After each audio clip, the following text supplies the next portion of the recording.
नमस्कार, मी नताशा चव्हाण. मराठा न्यूजच्या बातमीपत्रात आपल्या सर्वांचे स्वागत. ताज्या बातम्यांसाठी मराठा न्यूजला सबस्क्राईब करा आणि बेल आयकॉन प्रेस करा. सध्याला महाराष्ट्रात राष्ट्रवादी अजित पवार गट आणि राष्ट्रवादी शरदचंद्र पवार गट एकत्र होईल का, याबद्दल चर्चा होत असतानाच महाराष्ट्र राज्याचे मुख्यमंत्री देवेंद्र फडणवीस यांनी अजितदादा यांनी एकत्रित करण्याबद्दल चर्चा केली. भारतीय जनता पार्टीला याबद्दल सांगितले असते असे म्हणत याबद्दल खुलासा केला आहे की समजा अजित पवार साहेब हे अशा प्रकारचं कुठल्याही एकत्रीकरणाची चर्चा जर करत होते तर ते कुठलीही चर्चा भाजपशी चर्चा केल्याशिवाय करतील का? त्यामुळे ते जर चर्चा करत असतील तर त्यांनी भाजपशी चर्चा केली असेल, ते करत नसतील तर वेगळी गोष्ट आहे. त्यामुळे मला असं वाटतं की पहिल्यांदा तर हे लक्षात घेतलं पाहिजे.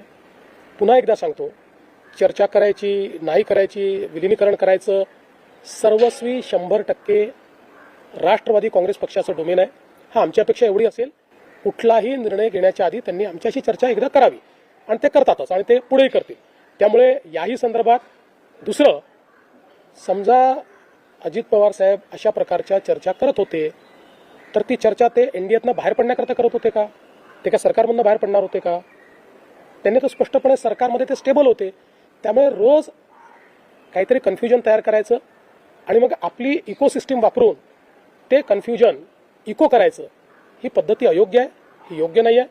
बघा, असं आहे, आत्ताच्या परिस्थितीत आम्हालाही राजकारण करायचं नाही, नाहीतर मी अनेक गोष्टी सांगू शकतो. काय घडलं आहे, काय घडतं आहे, मला सगळं दिसतं आहे. मी सगळ्या गोष्टींचा साक्षीदार आहे.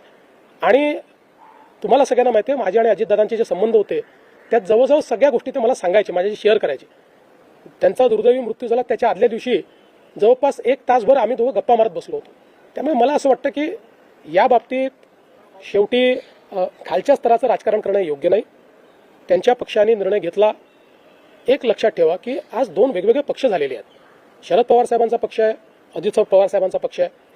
आता अजित पवार साहेबांच्या पक्षाने हा निर्णय घेतला की आमचं नेतृत्व हे सुनेत्राताईंनी करावं आणि त्यांनी हा निर्णय घेतला की सुनेत्राताईंनी नेतृत्व करण्याकरता शपथविधी करावा. त्यांनी सुनेत्राताईंना सांगितलं, सुनेत्राताईंनी त्या ठिकाणी तो शपथविधी केला. त्यामुळे हा निर्णय सर्वस्वी राष्ट्रवादी काँग्रेस पक्षाचा आहे. आमची पहिल्या दिवशीपासून भूमिका आहे की आमचे साथीदार कोण आहेत, तर राष्ट्रवादी काँग्रेस पक्ष, अजित पवार यांच्या नेतृत्वाचा राष्ट्रवादी काँग्रेस पक्ष. त्यामुळे आमच्या साथीदारांनी जो निर्णय घेतला त्या निर्णयाच्या पाठीशी उभं राहणं ही आमची जबाबदारी आहे. ती जबाबदारी आम्ही कालही केली, आजही करू. ताज्या बातम्यांसाठी मराठा न्यूजला सबस्क्राईब करा आणि बेल आयकॉन प्रेस करा.